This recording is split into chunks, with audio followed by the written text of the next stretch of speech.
Great Osho કે છે, નિર્ણય ક્યારેય મગજને શાંત કરવા ના લેવાય, નિર્ણય હંમેશા મગજને શાંત કરીને લેવાય.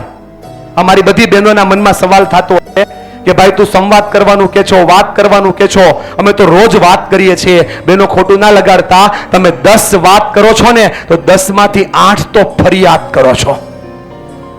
ફરિયાદ કરવાથી પ્રોબ્લેમ થાય છે.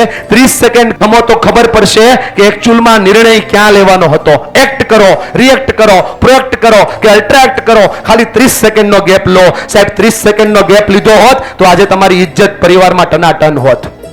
30 સેકન્ડનો ગેપ લીધો હોત તો ધંધામાં નુકસાન ન થયું હોત. 30 સેકન્ડનો ગેપ લીધો હોત તો મોટા ભાઈની હારે પાર્ટનરશિપમાં બિઝનેસ કરતા હોત. 30 સેકન્ડનો ગેપ લીધો હોત તો આજે આપણે આપણા કામની અંદર સુપર હોત. બોલો હા કે ના? સાહેબ 30 સેકન્ડનો ગેપ લેતા નથી ને એટલે પ્રોબ્લેમ થાય છે. મારી વાતને પકડજો યાર, આ 30 સેકન્ડ લો, જીવનને બદલે છે.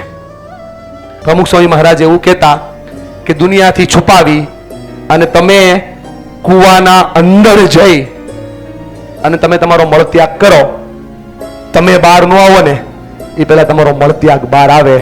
આ દુનિયાનો સિદ્ધાંત છે સાહેબ. અને એટલા માટે 30 સેકન્ડ ખમો તો સામેવાળાની ઓકાત અને હેસિયત બે બહાર આવી જાય એટલે ખમવાનું કહું છું સાહેબ. આપણા પરિવારનું રિમોટ કોઈના હાથમાં દેવાનું નહીં.